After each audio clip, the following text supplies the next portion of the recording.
connected consumer.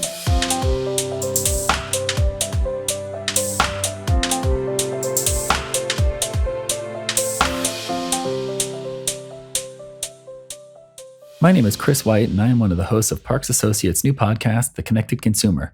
This podcast is all about Parks Associates' data-driven market insights on emerging consumer technology products and services. It features our talented analyst team, as well as industry leaders who are bringing new and innovative products to the market. Throughout this podcast, you'll get an inside look at the latest industry trends focused on the connected consumer, home automation and security, energy management, connected health and independent living, and digital content and video services. In this episode, we will listen in on an interactive panel from a recent session of our Connections virtual series, which is our executive conference focused on connected and IoT devices. The topic is the state of the home security market, and the moderator is our very own president, Elizabeth Parks. The panelists include leaders from established brands in home security, newer brands in smart home camera devices, and companies providing monitoring and alarm response services. So the discussion is really interesting and features very different points of view on the home security market. The voices you'll hear come from Logan Dunn, the head of growth at Wyze, Men Kang, the chief product and strategy officer at Brinks Home, Jeremy McLerran, the global director of marketing at Johnson Controls, Spencer Moore, vice president of sales and marketing at Rapid Response Monitoring, Andreas Rudyk, the co-founder of Smartfrog and Canary, and Mark Zimmerman, the CEO of Responder. It was a great session, so I hope you enjoy listening in.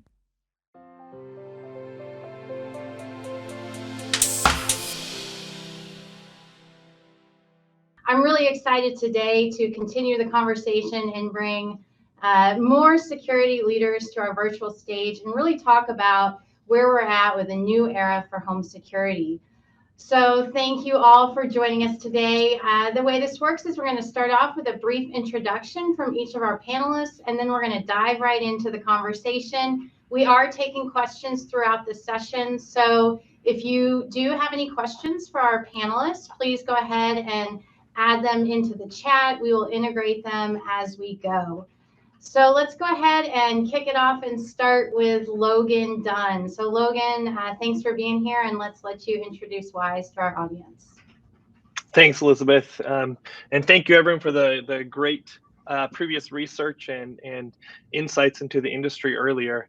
Yeah, I'm from Wyze. Wyze has been around since 2017. I'm the head of growth here. I deal a lot with our subscription businesses, but also how in general can we grow our base of customers. Wyze has been around now for, like I said, since 2017 with a camera. So we've been playing in the security industry since then, but only recently, as of this year, launched a professional monitoring offering. So I'm excited to be here and hopefully share some insight. Awesome, and congratulations on that latest round of funding. That's awesome. Yeah, thank you. Okay, next up we have Men with Brinks Home. Welcome again, Men. We love having you join our stage. So let's let you introduce Brinks Home to us. Thank you, Elizabeth. So hopefully you guys don't feel that I am probably, showing up too often, here. So, try to, bring new insights and, new sort of like, thinking, to the panel. So my name is Men Kang, and I am a chief product and strategy officer here at Brinks Home. So Brinks to Home is one of the leading smart security companies. We are, trying to, provide more personalized and curated, user experiences, albeit all this complexity that, the IoT devices has.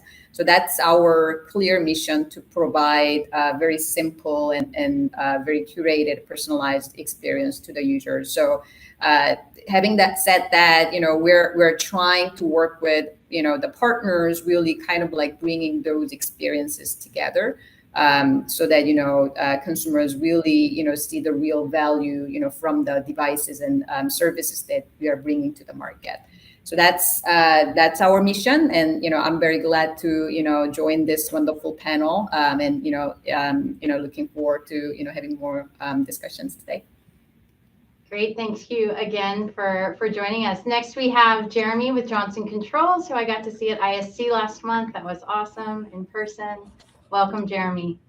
Thank you. It was awesome. That was a great panel we had, and it was a lot of fun to do that with you. Really appreciate the opportunity.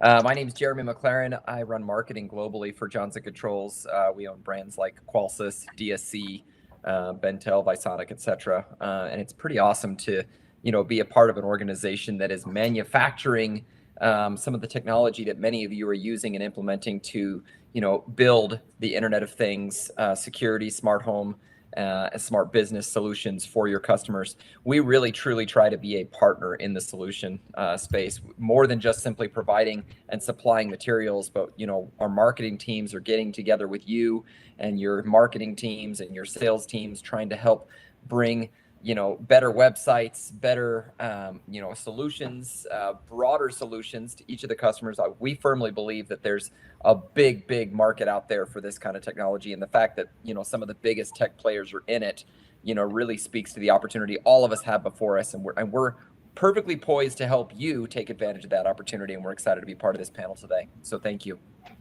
Great, thanks for your time there and intro. Spencer, another favorite, thank you, and Rapid Response for continued support. Let's get a quick intro from you, Spencer. Yeah, thank you very much for having us. I appreciate being invited here to join the session with Parks. Rapid Response is a big fan of the work that you do, both on the research front, as well as the conferences that you put together virtually and in person. So for those of you who don't know, Rapid Response Monitoring is the leading professional monitoring companies of ourselves as bringing empathy to scale when it comes to serving customers, the professional monitoring side of the house, the security side of the house, as well as the IoT side of the house. And I think that's becoming even more and more prevalent. You listen to things that Don Young was saying in his executive Q&A, and the alarm.com team was sharing about in their insights, and Jeremy here, when he talks about manufacturer, right, or products that are connecting all of us in our lives, right, but also connecting our industry with a variety of other industries. And it's interesting to sit here at Rapid Response and see how it all ties together, because we get to work with many different partners. Great, thank you for that intro. And Andreas with Smartfrog and Canary. Thank you for having me today, Elizabeth. Smartfrog and Canary is one of the fastest growing consumer IoT category leaders. Our mission is to make life for consumers more efficient, more comfortable, and more secure. And how are we doing that? We're doing that by making modern technologies that are user-friendly and affordable for mass markets. With other words, we bring IoT to everyone. And our full stack platform, which we control end to end, enables us to offer IoT as a SaaS solution and to run a real data-driven business across different product verticals. We launched our services in 2015 as the first and only company to pioneer a 100% cloud-based IoT SaaS offering. And we have today users in over 180 countries, offices and teams in the US, Europe, and Asia. We had about 322% revenue growth CAGR from 15 to 20, growing about 10 times faster than the market. And we started with smart home security and are now scaling gradually into other verticals such as healthcare, pet care, baby and child care, wearables, and many others. Thank you. Great, thanks for that introduction and congratulations on those numbers. Next, we've got Mark Zimmerman, CEO of Responder, and this is a really interesting one. So Mark, look forward to hearing you explain what you're working on. Well, thanks, Elizabeth. That's high praise coming from you and the Parks team, who see all the innovations in our space. Responder's a distributed mobile security network. That's a bit of a mouthful, so let me try and say it in a little bit more plain English. But at the end of the day, what we're doing is building a network of responders to handle the messy things that need a person on site. Need a human being at the end of an alarm event. So something's gone wrong, and you need a person on site to make it right or to get the customer back to peace of mind. We make sure someone gets there fast. That's ultimately what Responder's about. Okay, great. So thank you for those introductions. Today, we are really going to talk about connected devices and the role of tech giants as it relates to home security, growth and distribution, monitoring and revenues, and then we'll end our conversation talking about the future. We do have a couple of poll questions that are on the platform. So if you're in the audience, please feel free to respond to those polls. But let's go ahead and start off and talk about the role of smart home devices for home security. And Jeremy, I'm going to come to you first here, representing Johnson Controls. Tell us how you think smart home devices are really changing the offering for home security solutions. Well, I think the first thing is, we've had some of the technology's been around for years and years. I mean, a door sensor is a great example of that. This simple door sensor, with the exception of adding some encryption and increasing the range of it, the performance of it or what it does is relatively the same. But what we've seen is that its uses and its applications have dramatically expanded. So a door sensor might be a great part of the security system that says, hey, when the door's open, chime on the panel or set the alarm off, or start the countdown timer. But then there's also things it can do like, hey, now a door sensor can trigger a light to turn on, or now a door sensor can, activate a camera or things like that. So as we see more and more of those little devices doing more things, we're also seeing increases in the number of devices and the breadth of devices in the home. More and more people are wanting locks, lights, thermostats, cameras, video doorbells. As you see more and more of these devices coming into the home and bringing data into the home and sending it out to the user via their mobile device, we're seeing more and more desire to expand the capabilities of these. And whether you're in a wellness type situation, you are in a multifamily or commercial type scenario, many of these devices can be tuned to have different purposes based on what you're looking for. And adoption rates are going up. Attach rates on these devices in the homes are going up. And with the smart dealers that are out there are talking to their customers, not just at the time of install, but months afterwards, at the 3-month mark, the 6-month mark, the 12-month mark, and saying, hey, look what else we can do. Are you ready for that next device? Are you ready to capture, that next capability that you couldn't do before, and bringing some of these things in? And a big part of that is the LTE upgrade that's happening right now in the market. People are going to their customers and saying, hey, you've had that same rubber button keypad on your wall for 5-10 years. Let's upgrade you to something with a touchscreen. Let's get you some lights, some locks, some thermostats, video doorbells. And as we expand those out, there's a real draw to having everything all in one experience, all in one app, and having everything controlled in one space. Certainly that unified solution is something that consumers and the industry are looking to push forward to ensure that the experience really is seamless. And that it does bring up the play for DIY systems. And I want to go over here to Wyze and talk a little bit about DIY and where that fits in this larger scheme of the home security market. Yeah, sure. I totally agree with what Jeremy's saying, though. It's like, once you get into the home, it's getting back into the home. You see this with your the trend that you were talking about with the bundled, the fastest growing pro monitoring, right, is bundled with TV and other things. It's like the play is to get into the home. One of the things that we're seeing, though, as far as with DIY is, I guess the role that smart home plays is daily use, right? This has long been, I guess, a difficulty for the entire industry, right? Is how do we get people using the system?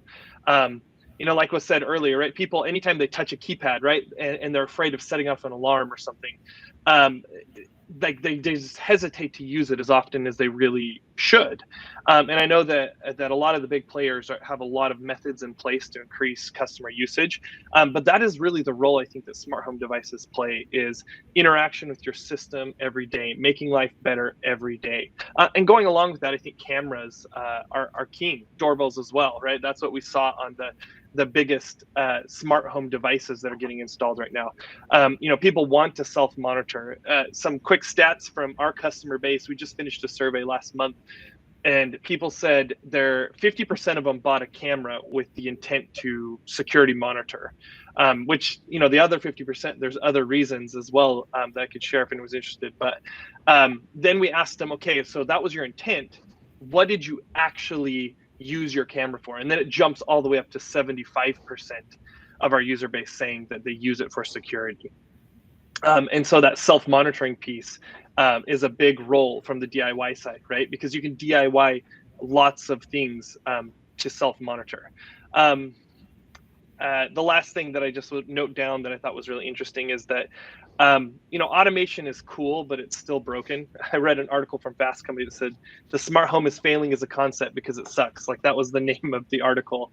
And so there's still like too many devices that require long-term support across multiple manufacturers that make it very difficult to still do the whole smart home concept. But I think that DIY is the growing trend that are getting people into the smart home. Well, yeah, it certainly is opening the market up for additional consumers to be buying these solutions. It also brings in some questions on the dealer side. So we just released some research now that 25% of consumers are buying a smart home device from an online retailer. And we also know for a home security system, 39% are buying from the security dealer market. So when Spencer, when we're looking at the role of monitoring, can you tell us how you all as a professional monitoring service company are viewing the DIY market, and then the role of that dealers play in the transaction with consumers? Yeah, sure. The DIY market acts a little bit like a gateway for us instead of introducing customers to the idea of security. These customers start off thinking that they may want to monitor themselves, right? And then quickly realize how much that is. And there's a reason, right, why there are services that professionally provide that service 24/7 and can be able to get you the help that you need no matter where you are, if you're traveling, if you're away on vacation, things like that.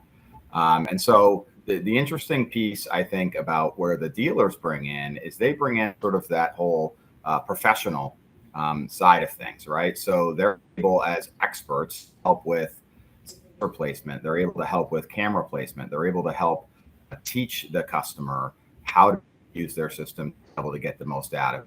And then also answer questions and recommendations for other auxiliary or ancillary items that a consumer may wish to add to their home. And so it really takes the dealer into a spot where they're interested in selling more products outside of the traditional alarm industry type of panel and sensor, and they want to get into some smart home, or they want to get into some video.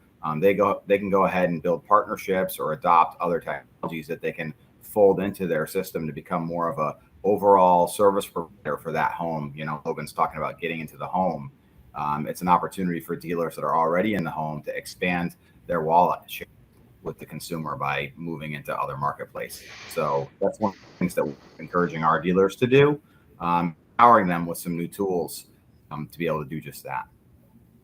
And does anybody have any other comments on specifically on the consultative role that dealers play in selling these kinds of systems? Yeah, I mean, from Brinks perspective, Brinks home perspective, we actually have seen, albeit the COVID, limiting, the installers' access to, providing the service at home. We haven't really seen any sort of like, reduction, decrease of actually like installation services.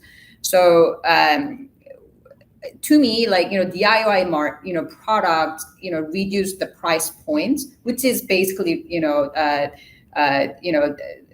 breaking down this like entry barriers for, the mass adoption. So consumers are now adopting more devices and, more smart home related, like, devices at home.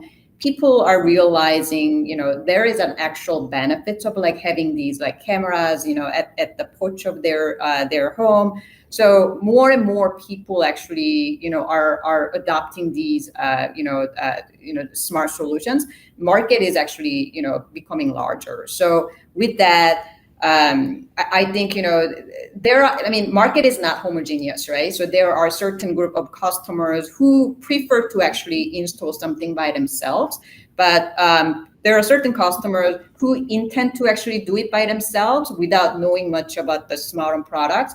And, when they actually bought and try to install, they realize they actually needed some help. So, we see a lot of those use cases, and that's why I think professional installation or professional like tech services having that option as a peace of mind, backup solution, it's pretty, important.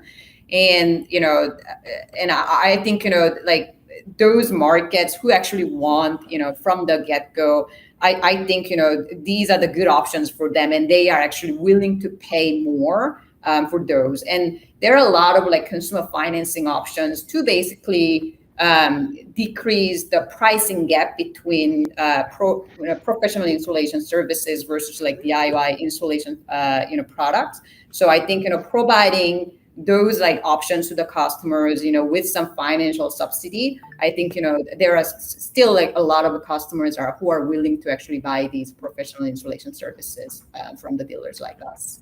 Men used a word there multiple times that I think is really, really important, and that's choice. That's giving them the choices, giving them the options, and that's exactly what consumers are looking for. They want the choice to be able to do it. If I want to do it myself, I want the option to say, I love your service, but I want to be able to install it myself because I don't want an installer in your home, or because I think I'm smart enough, or because I want to save some money, whatever that reason is. DIY in many cases is an installation option, and maybe it's a do it with me type solution like Don was talking about, in the last little bit, or maybe it's a professionally installed because I got into it, didn't realize how tough it was going to be, and like Min was saying, call me up and say, please help, I need someone to come do it for me, because I can't do it on my own. It's all about choice, and whether that choice is which devices I put in my home, which services I subscribe to, which installation option I choose. Or even, there was the conversation about, do I want to use voice, or do I want to use the app, or do I want to use the touch screen, or, how do I want to interact with my system? It's all about choice. And if there's one thing we know about the world today, no one is going to make the same choices. And to be able to have that kind of flexibility in the products you choose, the services you choose, and the way you go to market with those is critical. You've got to be able to say, hey, for this customer, we're going to do a DIY with self-monitoring and these 4 devices. With this other customer, this is going to be a pro install with security and life safety and a guard service. It might still be the same technology, it might still be the same services you're offering, but the way that you're going to market with each customer can be and should be flexible.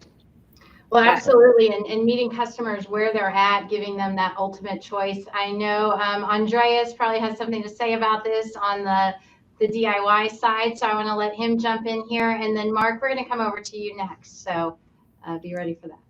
Yes, Elizabeth. I think we see that the home security market is at an inflection point. Studies show that some sort of home monitoring will be in every household in the next 10 years. And we are in the early market. Consumers' concerns include the complexity to install and use a home security system, the high price, and privacy concerns. And these are causing a chasm as this industry enters the mainstream market. And the solution is a useful, easy to use, affordable, and safe solution enabled by a SaaS subscription. So one of the reasons for the slow adoption is the complex installation and the complex usage of smart home products, according to various studies. And the products were, more product-centric than consumer-centric in the past. And I think the market is getting better now and going in the right direction. We believe that we should not make products for sophisticated engineers, but for average consumers. We have to focus on the features that the average consumer needs and wants. And products should be easy to use, and customers should be able to install them within 5 minutes, ideally. Well, that's a great point, and probably something many of us forget that we may have. I have over 40 devices in my home. I have 3 children, so we are all connected in my house. And a lot of consumers are actually not like our demographics that we're looking at, since we're all in technology positions. It does speak to the role of the tech giants and their ability to really create some familiarity and awareness around some of these new devices. Obviously, the doorbell is a big one. We've got the security, the networked cameras, we've got Arlo, and of course, Google now back in the mix. So I want to go to Mark here with the next question and ask about how the role of the tech giants has played into the solution that your team is rolling out. Well, broadly, I think having Apple, Google, Amazon, and the like, paying increasing attention to our industry is a positive. It means, as Andreas said, that the market is going mainstream. If it's going to be a big enough opportunity to move and strategic enough to move the needle for companies that whose market cap is measured in the trillions, it means that we're going to have explosive growth in this space. I think they'll drive increased consumer interest through their marketing, through their ability to create unique user experiences, and those are the positives. The negatives are, of course, it means I think that we're all going to have to up our game. Copycat products just won't cut it anymore, nor will the status quo from a customer experience point of view. No dealers on this call, but many dealers, I think, other places, they sort of hang their hats on we're local and we care, and I don't think that will be enough to differentiate them going forward. They're going to need to up their game substantially to retain their customers, just to sort of tread water and stay the same size. And if they want to keep growing, they're really going to have to raise the bar higher. I think lots of ideas about how to raise that bar, from the people on this panel and from Alarm.com and from Dunn, and certainly in your research, Elizabeth. Well, that's great, and let's stick on that and talk a little bit about meeting the consumer where they're at and how your solution is uniquely positioned. Can you share a little bit more about how you even came up with this idea and what gap that you all are filling? Yeah, so when the consumer has a system installed in her home, at the end of the day, we talked about all these daily usage things, and those are fantastic, and we want consumer to use that system every day. But there's one use case that sort of tops the reason why they put it in is when something untoward happens, we want someone to come quickly and resolve that problem. And increasingly, the police aren't the ideal answer to that question. Depends a little bit on the geography, how poor or how different that response is. But in more and more markets, the police aren't able or willing or prompt to respond. So Responder is a distributed guard network and a bunch of software that gets the right responder to the consumer's home as fast as possible. I'm in Canada. We started here. We rolled out across Canada last year. We're rolling out across the U.S. Currently, and the goal is to get the fastest person to the scene as fast as quick as possible, and to make that whole thing visible to the customer. The other thing that we've all learned during the pandemic, certainly at my house, I can get Thai food to my house in 7 minutes. I can get Uber to my house in 4.5. And all along the route, I'm going to get to see every step of that process. I can watch. If my Uber driver's coming, I can complain. No, you should have gone left. That's that's not the fastest way to my house. Yet when the police are involved in they're coming to my house, it's a totally opaque process. I don't know whether they're coming or whether they're coming at all, and I certainly don't know. I can't see them as they're coming. So we think bringing transparency and speed to that is a way to make that moment of truth. Take it from a potential negative for the dealer and the system into a big win. Yeah, absolutely. And that reliability and showing up is a critical component of that. If something is happening and then you've signed up to have that monitoring. And so really important. We do have a question from the audience for Spencer. So this is going back to your earlier comments. Somebody from the audience has asked, what about the growth of DIY purchase and install, but with pro monitored capabilities? Does the monitoring company even know if someone had a pro install or DIY implementation, and does that matter? Yeah, sure. So I think for most part, the monitoring company ought to know. If they don't, shame on them. And if you're selling DIY and professionally installed, work with your monitoring company so they know the difference.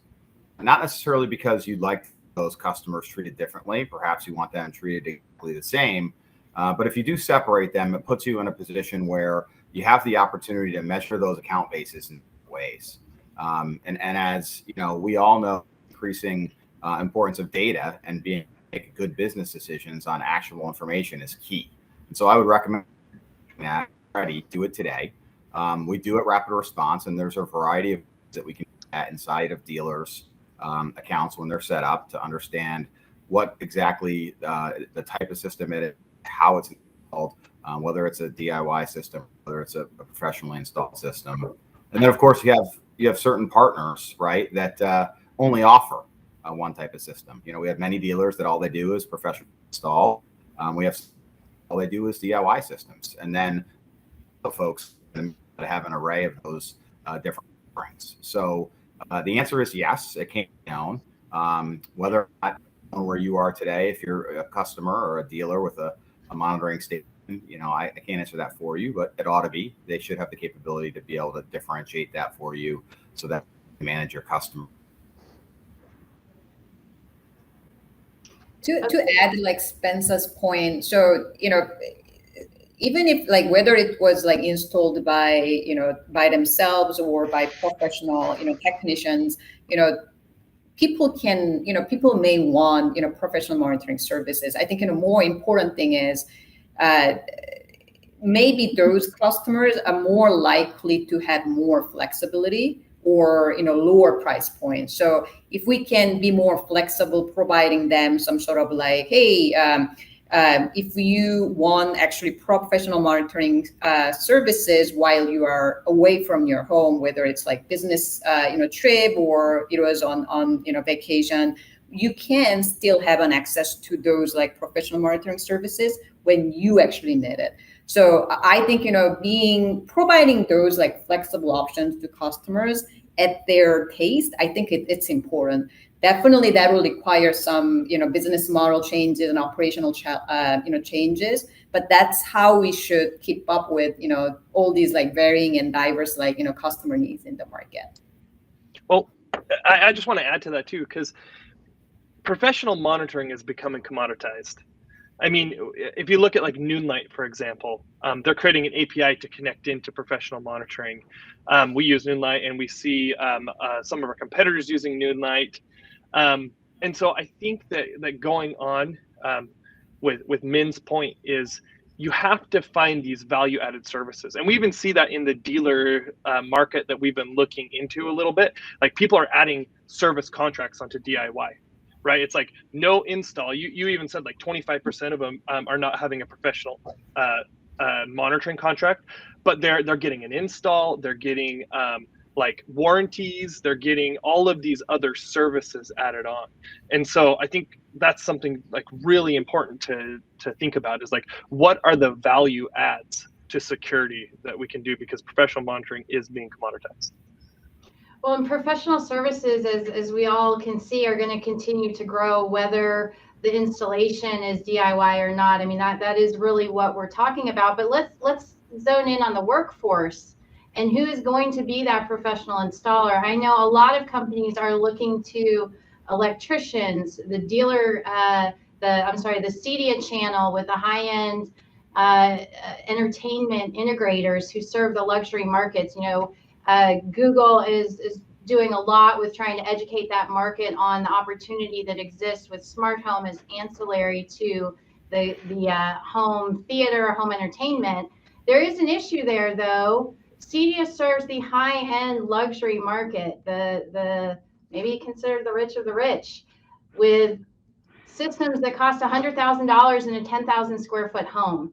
I think the industry is going to have a hard time turning the CEDIA integrators into mass market because they have margins there that they look at, not only with the product and the cost there, but also the installation and the services. So I would love to talk more about this as it comes up quite a bit in our research. And maybe I can go, who would like to go ahead and answer this question? Maybe I'll go with Jeremy on this one. Can you talk to sure. The panel? I think it starts right here. I think it starts with manufacturers like Johnson Controls and others who are making this technology. And we have to start looking and saying, how do we make it easier? How do we make it more accessible? How do we give you more choice? If you as a security dealer want to start breaching out into smart home and start looking at some of those things, then we should be able to, create platforms that are flexible enough that allow you to do that. If you want to be able to do on-demand monitoring, we should be able to have a platform that can do something like that and have partners out there that are willing to do that kind of, program with you. If you want to be able to have no installer or have a kind of a pseudo installer-led, but also technician-led installation process, can we make the technology, can we make our software and our hardware easy enough that anybody can pick it up and start it? And could you open up a box, literally power on a panel, and start the programming process? And are we using real language? For years, the technology was, okay, we have to understand and be trained and certified and have to know that, like, press star pound 747 in order to enter programming mode for this one, but it's star 794 for that programming mode. And it gets confusing.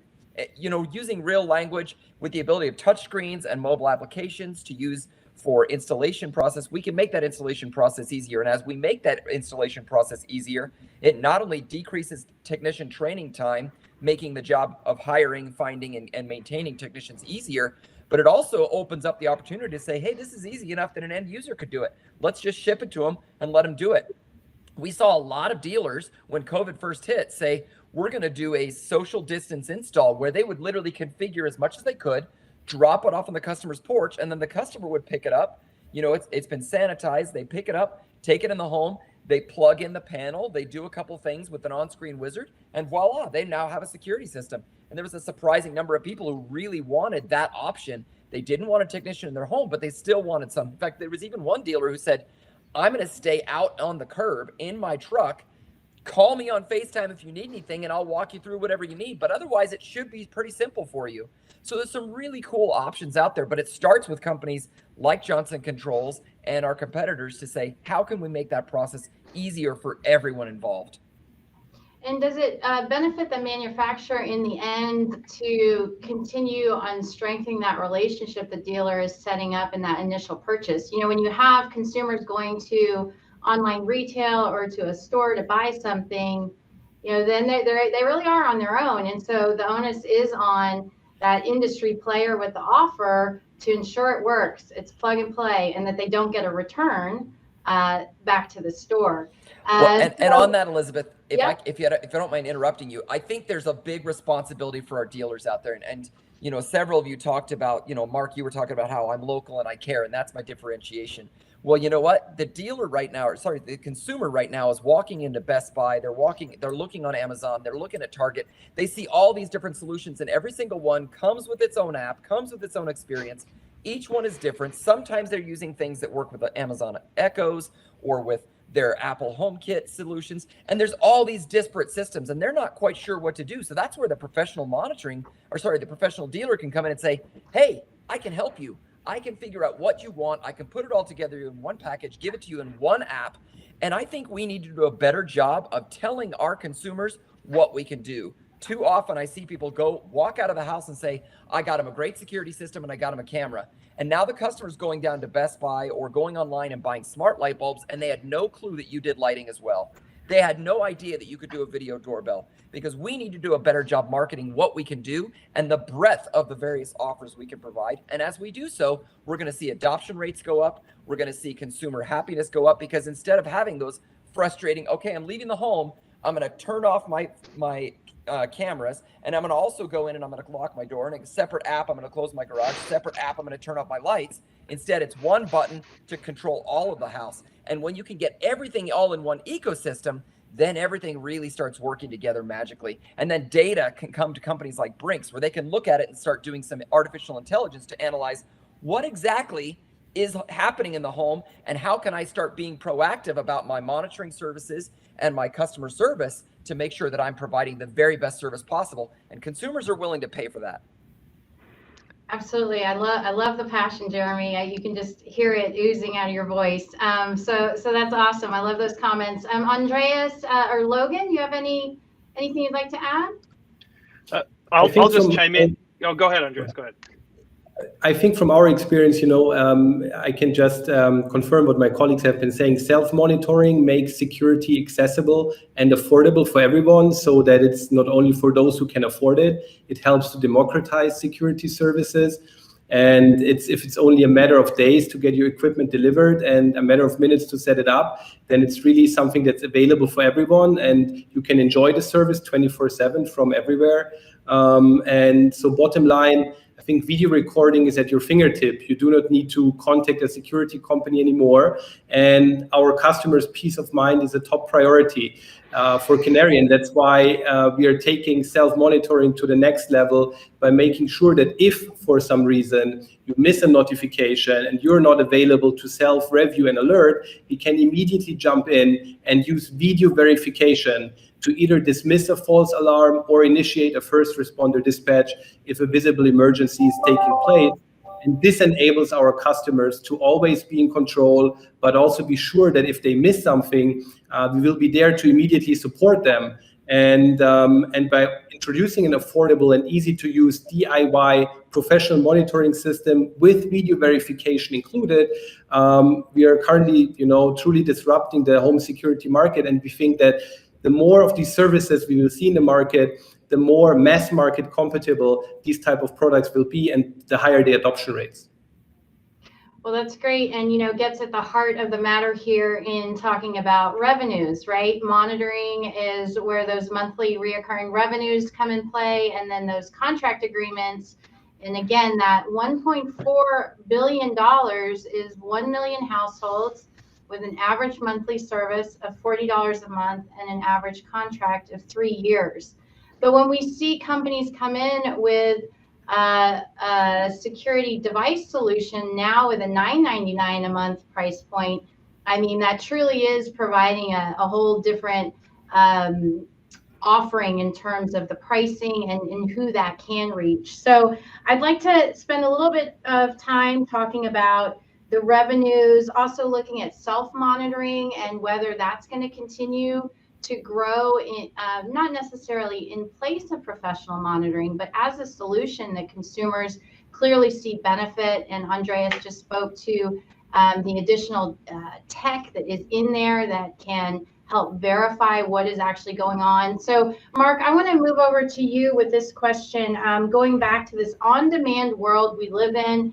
And as somebody said it earlier, you can basically get anything you want at your doorstep here in 5 to 7 minutes. And so how are these, the solutions really changing what consumers expect from us as technology providers? Well, I think, the consumer always is demanding more of us. Jeremy mentioned, the 7 apps that I've got, and customer doesn't want to be her own system integrator, kind of figuring out how to put these things together. At least there's only a very small sliver. I'm part of that sliver. I enjoy tinkering with that stuff. I'm a technologist, but we are not the market. The bulk of the market wants these things to be bundled together in a way that makes it simple, and the definition of simple, the bar for that keeps getting raised, right?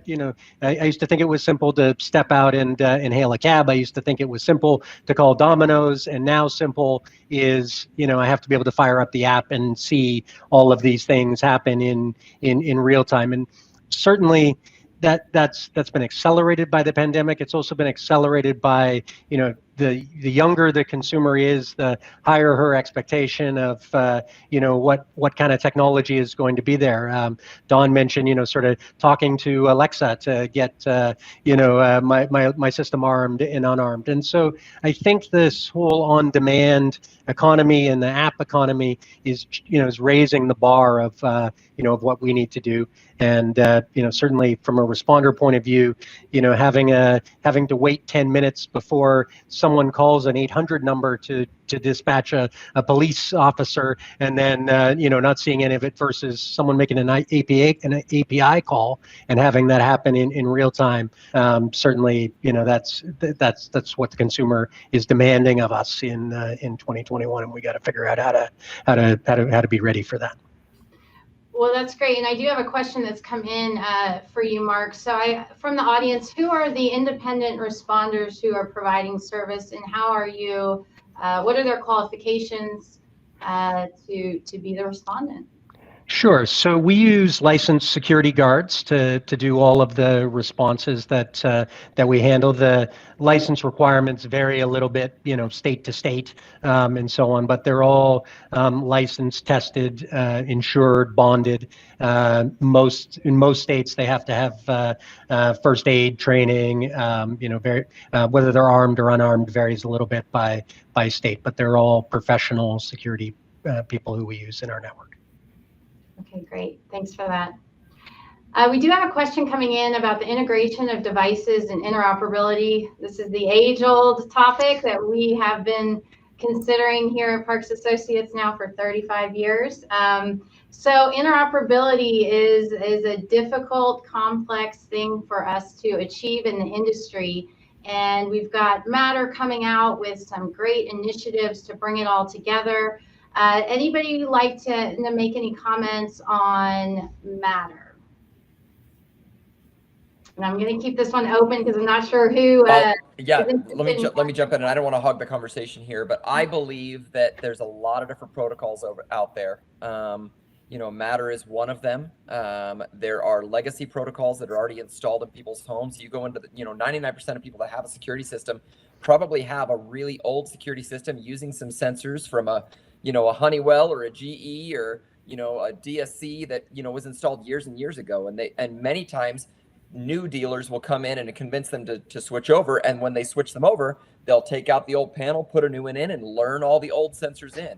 There's companies out there that made their businesses on translators. So there's a lot of different protocols out there, both existing that have already been in the market, and then there's new ones coming out, new encrypted sensors, new devices. Wi-Fi is becoming just absolutely huge in our space, and so many devices are being used using Wi-Fi or Bluetooth or things like that. I think the solution comes when we put them all together and recognize that each one has their place. And again, manufacturers like ourselves need to be looking at that and saying, how can we ensure that the sensors that are already there, the devices that are already there in the home, and the devices they want to install in the future can all still live within this ecosystem. And we pull all those items together, whatever radios we need to install in our systems to be able to say, hey, look, we can cover your Bluetooth, we can cover your Wi-Fi, we can cover your Z-Wave, we can cover your Zigbee, we can cover Matter, we can cover all these things. It's another protocol to make sure that we can give it all, because at the end of the day, the only thing that matters is the consumer experience. The consumer doesn't care whether it's Matter or HomeKit or Wi-Fi or Power G or an old sensor that's been on their wall for years. They just want it to work. So as manufacturers, we need to make sure that we're creating something that allows all those devices to work for them in the way that they want. And then as service providers and monitoring stations, we need to be looking at that and saying, hey, how can we make sure that the behaviors of these devices, regardless of which protocol they happen to be using, are still coming through and being monitored the way they need to be, still pushing to the mobile app and creating the notifications that the consumer wants. It's about that consumer experience.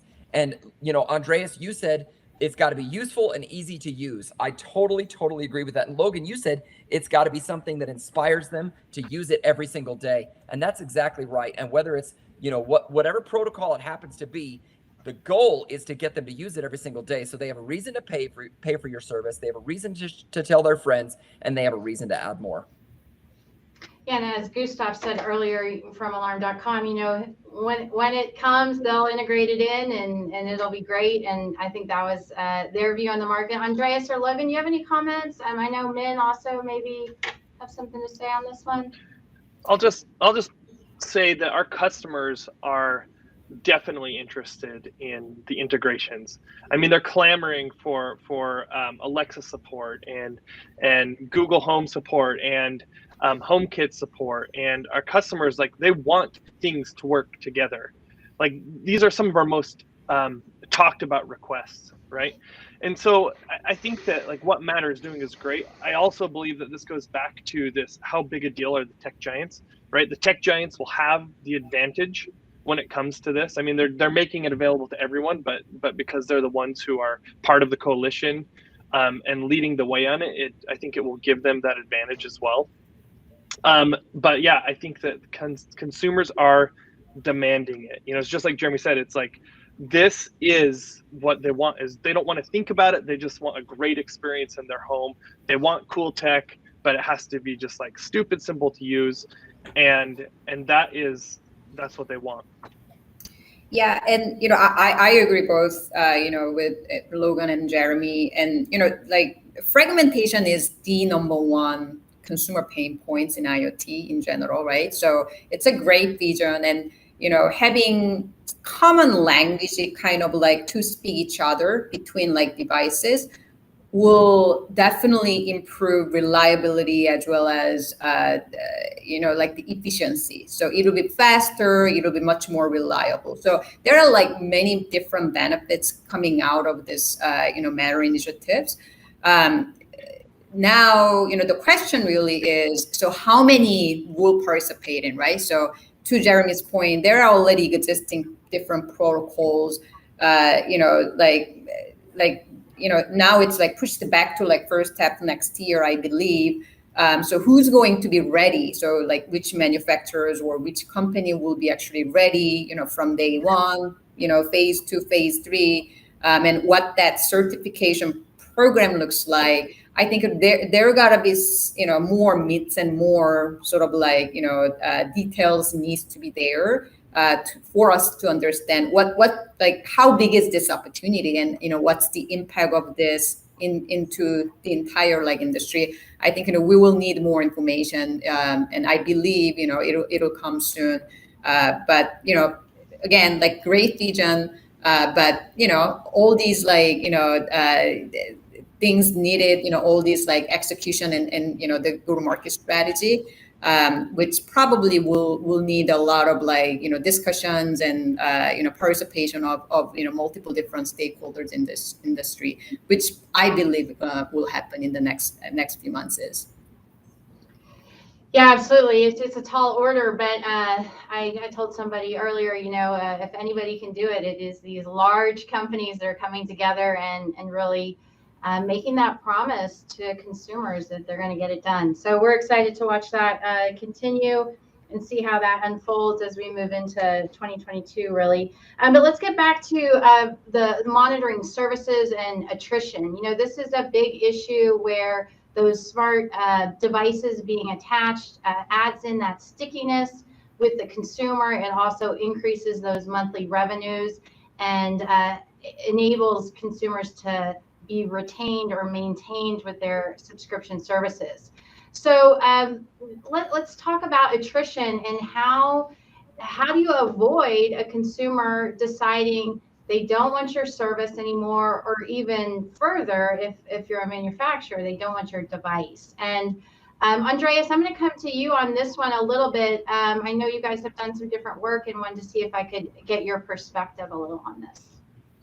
Yes, I think that based on what we've seen, if we have a combination of self-monitoring and professional monitoring, that allows on one side to democratize security services, because it makes it affordable for everyone to use and to be able to enjoy the benefits of this new technology. And at the same time, when you are going on vacation or when you are not available to check in real time if something's happening in your home, you can switch on professional monitoring. And that's basically something which we are launching now for our customers, where we are taking self and professional monitoring to the next level by making sure that if for some reason you miss a notification and you're not available to self-review an alert, we can immediately jump in and use video verification to either dismiss a false alarm or initiate a first responder dispatch if a visible emergency is taking place. So we have an AI that is actually checking for our customers if there is something critical going on, and then it is double checked by our call center agents. And if there is a problem going on, then it's automatically being forwarded to first responder dispatch. And this is something which we make available for a price that everyone can afford, so that you can switch it on and off as you need. And this adds stickiness to your product and also increases customer lifetime value. That's great. I want to let Spencer jump in here as well, since he is representing Rapid Response. Spencer, tell us what you know about attrition and how to avoid that. Yeah, sure. Well, one of the things I think is important, and Andreas, I think, did a good job of talking about this, and so did Logan, is really have the opportunity to have customers have some choices in terms of what their service looks like, right? And so that may also be in a subscription level. So you may offer self-monitoring, right? You may offer another tier up where you're only monitoring for life safety events, right? Maybe you're doing fire or smoke CO, and that's a cost that's slightly smaller. Maybe then you have a full package that has all of those things, right? Or you're working with a partner like Logan.com or others that are deploying auto solutions or other solutions that are newer to the marketplace that have a monitoring capability. And so having that many services that folks can choose from can allow them to both graduate. Here you go, Jeremy. Graduate up into further revenue buckets for you, but also take somebody down. You know, maybe you're paying $30 a month now, but you could either lose them or you could drop them to that $10 a month or $5 a month. Maybe the most important thing to them is just water leak monitoring, right? And for that, you know, you can maybe offer that package to somebody for $5 a month as a dealer. So there's a lot of opportunities there, and there's also opportunities in the areas of thinking about like providing monitoring on demand. That, you know, you've heard some of the panelists talk about being able to turn it on, you know, when you want it. This is something that we've been doing at Rapid Response with a few providers now for several years. It's very popular, and we see customers that will utilize the service, you know, a week at a time, for months at a time. Some of them will be on for a year and then off for a year. But again, it's that whole providing choice to the customer and building that level of flexibility into your business plan, whether you're a dealer or whether you're a tech giant. And one thing I wanted to bring up with the tech giant, Elizabeth, is the interesting thing that I see with that is, as a consumer, I will install all of my own kind of gadgets in home, but I have zero patience for trying to make them work together. And so I think the tech giants are in this interesting space where they own so much of their own ecosystem already that they can make, you know, at least 4 out of the 5 things that you might be interested in as a consumer work together in their own ecosystem. And so I think there's some sort of dissonance between, you know, what's on with Matter and also where these tech giants are and the place that they live. And so I'm interested to see how that plays out, because part of the grab, at least up until this point in time, is join an ecosystem. Well, if you're a Google person, you get all these cool things on your you know, Google phone or your Samsung phone that work really well with the Google stuff you have at home. If you're an Amazon person, you know, and you can go down the list, right, with Apple and all the rest. And so putting them together and then trying, I don't know if that even adds more confusion to the consumer. Wait a second. So now my iPhone can talk to my Google Home. How's that work, right? So all these things that we've been being taught by these tech giants for the last 15 years now suddenly is going to implode, and we're going to have to build a new reality about the way that we think about these things. I think that could be just as challenging as solving the technological space that we're trying to solve through too with this interoperability challenge. And I believe, you know, machine learning and AI probably will be a good solution for that, right? So things getting more complex, and you know, it gets more data, and you know, I think, you know, there gotta be better solution presented at the right time to the right audiences, you know, with the right offer. So I think, you know, AI machine learning will definitely help us to actually provide that sort of like the right offer, you know, to the right customers. And, you know, like for example, like Brinks Home, you know, we managed, you know, the attrition rate with this like AI-based solution. So we only detect those customers at risk and really provide, you know, the right solutions to them, so that we can actually make them happy and really only detect those, like, you know, bad signs. So I think, you know, AI machine learning, I mean, you know, the sky is the limit. There are a lot of applications that we can implement, but I think more and more, you know, this like machine-based sort of like intelligence will definitely contribute to, you know, manage our attrition rate.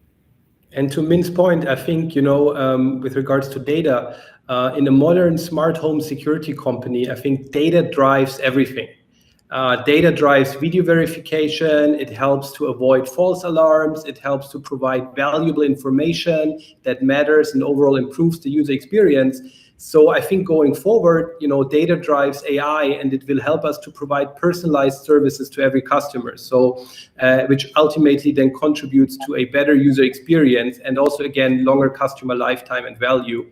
And so we focus a lot on that part as well at Smartfrog Canary.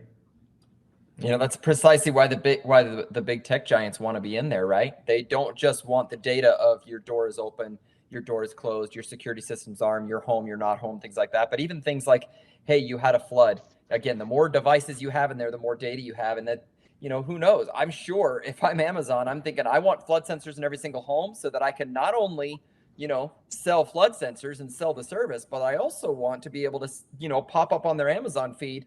Hey, need more towels? You know, hey, looking for sponges, looking for a mop, you know, things like that. I mean, it leads to additional purchases down the road. So it's absolutely about the data.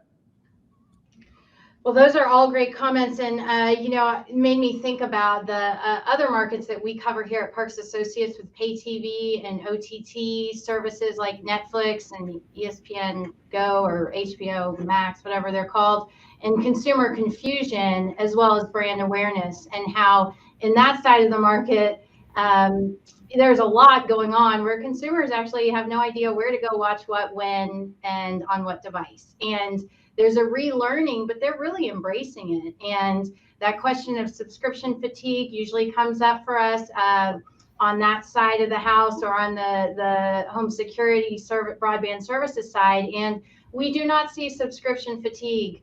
I just read some other research that was talking about subscription fatigue, and we aren't seeing it. We're not seeing huge jumps, but we're seeing slow and steady growth, and we're seeing it kind of all over the place. The one thing that is dropping are those pay TV subscribers, but you know, they're just rebundling OTT services.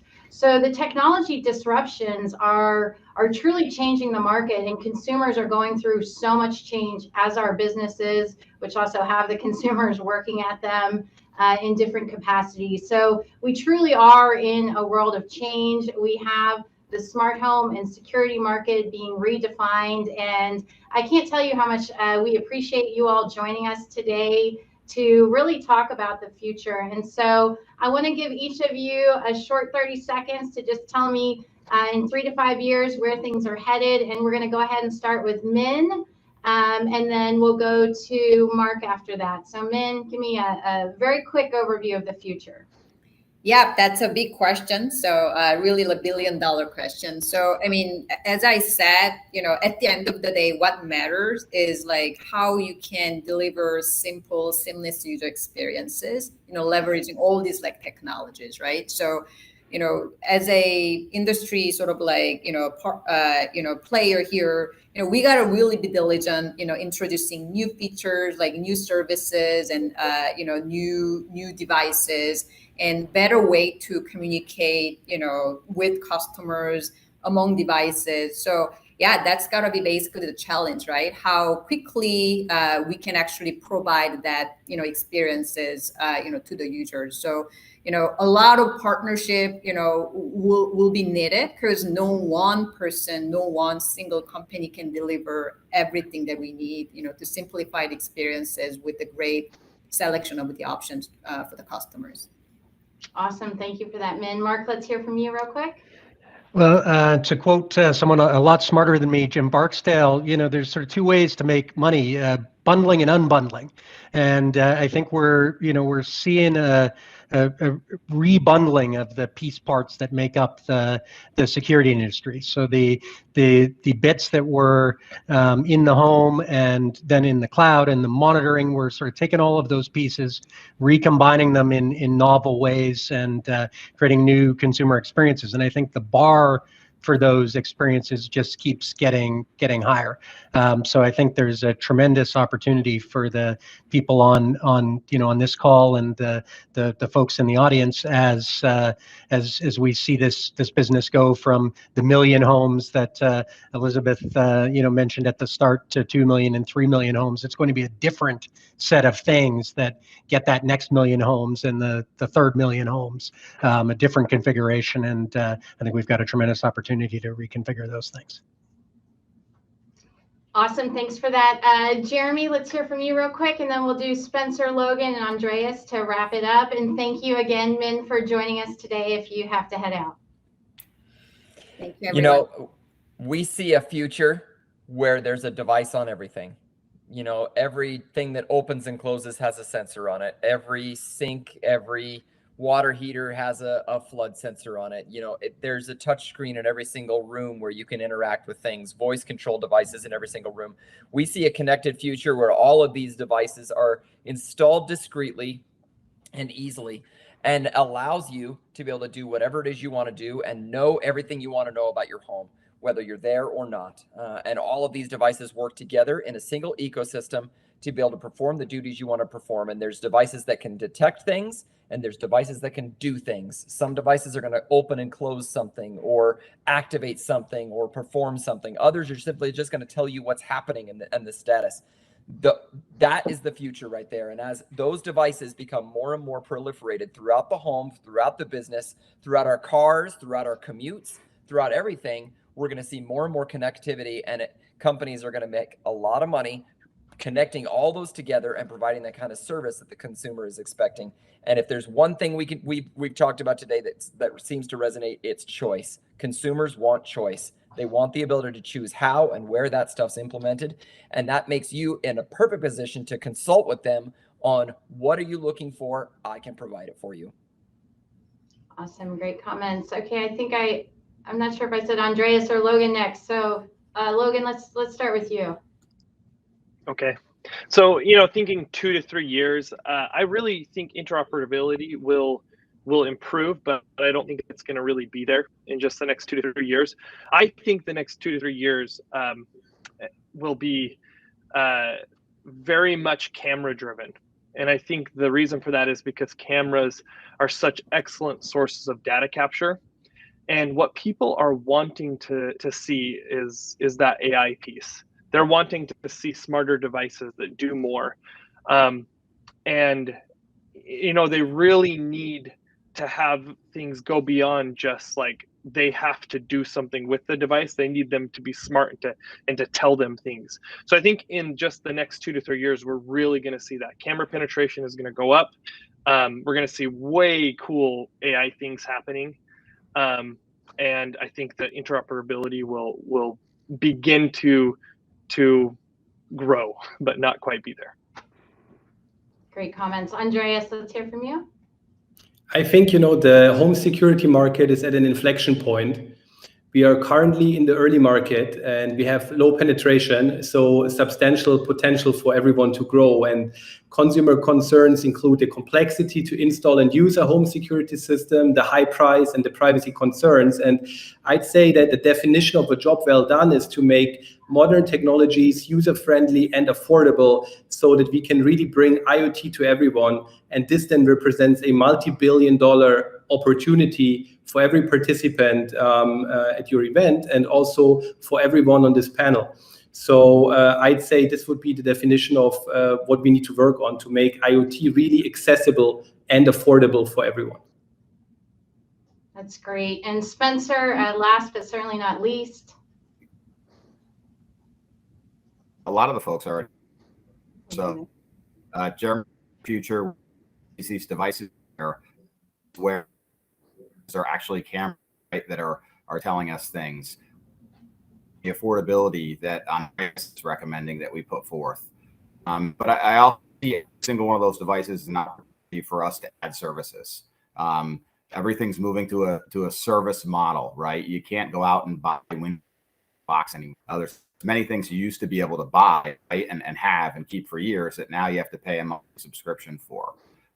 So we think as a professional monitoring company, services are going to be attached to many of those different devices. There'll be different types of services. And folks that think otherwise, I challenge to think back to when Uber was first coming out, and folks said, when they looked at the investment stories there, when folks said, we're going to need that many cars, there's plenty of taxis, this company will never go anywhere. And look at how often folks will take an Uber instead of to see the evolution and the growth of our demand as consumers. Well, that's great. Thank you for that.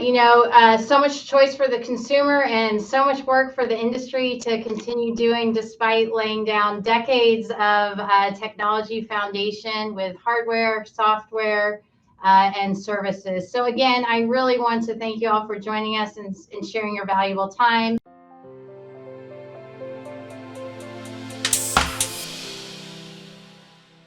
Connected consumers, if you would like more information on Parks Associates executive conferences like Connections, please visit parksassociates.com. Also, keep an eye out for a special new episode we're working on.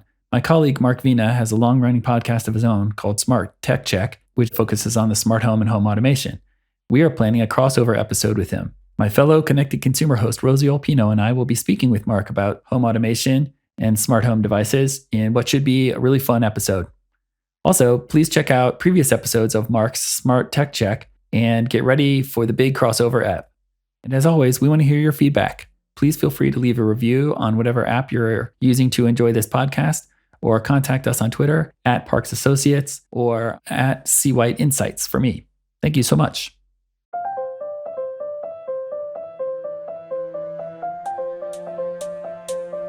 The Connected Consumer.